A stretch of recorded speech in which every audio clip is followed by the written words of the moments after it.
Iniimbestigahan na ngayon ng Philippine National Police o PNP ang mga aktibo at retiradong police officer na posibleng tumulong sa pagpuganting si Atong Ang para makatakas mula sa pagka-aresto sa kanya. Kasalukuyang pinaghahanap si Ang sa mga kasong kriminal na may kaugnayan sa pagkawala ng mga sabungero. Ayon kay PNP spokesperson Brigadier General Randolph Tuanyo, walang opisyal na mga nakatalang police security detail kay Ang, kaya tinitingnan ngayon ng mga otoridad ang posibleng proteksyon ni Ang mula sa private guards.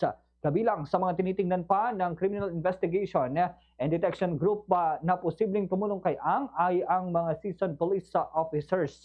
Kaugnay sa posibleng papel ng mga aktibo at retiradong pulis, ipinagutos naman ni PNP Chief Mairencio Nartates Jr. ang pag-aaral ng posibleng pagsasampa ng mga kasong administratibo at kriminal. Liban dito, iniimbestigahan din ang mga senior officer. Biniberipika na rin ang impormasyon na nagtuturo sa posibleng pagkakasangkot ng 4 na retiradong general, bagamat patuloy pa rin kinukumpirma ang eksaktong bilang ng mga individual na posibleng tumulong kay Ang. Una nang ibinunyag ng CIDG na nakatanggap ito ng 17 tips sa posibleng kinaroroonan ni Ang matapos maglabas ng wanted poster na nag-aalok ng 10 million pesos na pabuya para sa pagkakaaresto ng nagtatagong negosyante.